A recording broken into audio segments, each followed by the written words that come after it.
using the Army's experience Let's check you're on the list. to prepare for all possible scenarios. Thanks, that's all good. Sign here, please, to confirm that you came to the training. Around 60 civilians have chosen to take this course. 1 day in an army barracks and a decidedly military atmosphere. You will take it in turns to do different workshops from 9:30 a.m. until 3:30 p.m. with a break for lunch, so that at 4 p.m. sharp everything is over and you can enjoy the rest of your Saturday afternoon. Any questions? Apparently not. So turn around, right, and march. Left feet first, please. They head for breakfast. Everyone here feels that Poland is under threat, as Russian hybrid attacks against the country have intensified over the past 3 years. The program is open to anyone over 13, so Maria came with her daughters. I feel responsible for my daughters, and I think about how if something unexpected were to happen, it might be at a moment when we're not together, and so each one of us should know how to act. And I'd like us to be able to feel safe in an emergency situation, where we might be inclined to panic. I was surprised to find that the girls were so interested in this training. I thought they would take some persuading, but in fact, they told me themselves that they were interested. What interests me the most are the practical exercises. Orienteering, navigating a hostile environment, and so on. Those things can be useful also outside of a war setting, on a camping trip, for example. Such exercises form the core of the program.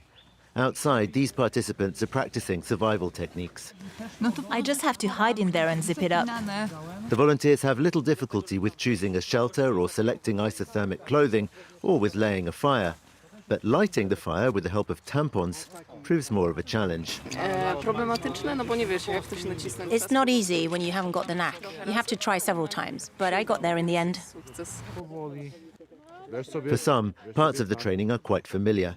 But Beata admits her old skills needed refreshing. I'm not so young anymore. And when I started driving, we all used maps. So for me, the orientation part is just like a refresher course. But it's very useful, because otherwise, we'll all be lost the moment internet gets cut off.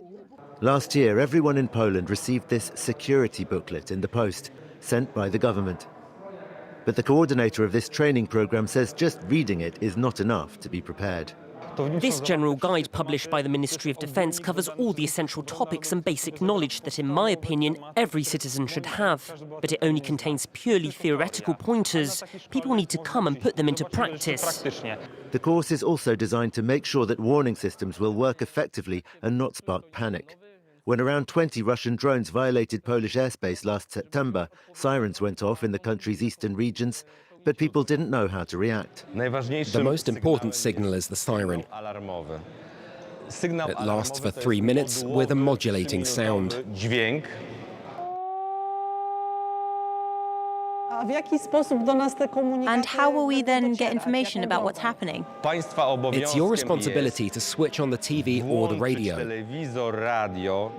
Often in wartime, there'll be announcements ordering people to evacuate, for example. Listening attentively, Joanna takes the threat very seriously indeed. These days, I think a lot about the war, because it's happening just across our eastern border, very nearby. I want to know how to behave in a difficult situation, because once the sirens go off, there's panic, chaos, and what do you do then? We really are in a situation where war is possible, so these workshops could hardly be more serious. The Army recommends that citizens prepare an emergency bag, ready to grab at any time in the event of an air raid alert or evacuation. Some of the things they suggest packing are far from obvious to these volunteers. For example, this maniacs. I haven't got anything like that at home, but it's true it could be useful. Since its launch last November, the training program has been a resounding success all over Poland. Alexandra had a hard time finding a place. To enrol, you have to choose the course you want to do, then the military unit. So here you see I'm choosing the light infantry unit, where we are today. It's fully booked. You have to go on a waiting list. That's for a session in 3 months' time. It's complicated, but it's worth the effort if you want to benefit from these sessions. These citizens are clearly aware of the threat and the need to prepare. But Second Lieutenant Jacek Pleskot says he's often surprised by how little they know. The bigger the city, the less awareness people have. Warsaw is the worst, I think. I suppose it's because in big cities there are a lot of interesting things to do other than fretting about war. But in rural areas, people know that if they are not prepared, no one will help them. After this session, those who want to deepen their knowledge can take part in day-long courses entirely focused on survival techniques or first aid, to be as ready as possible if war does come to Poland.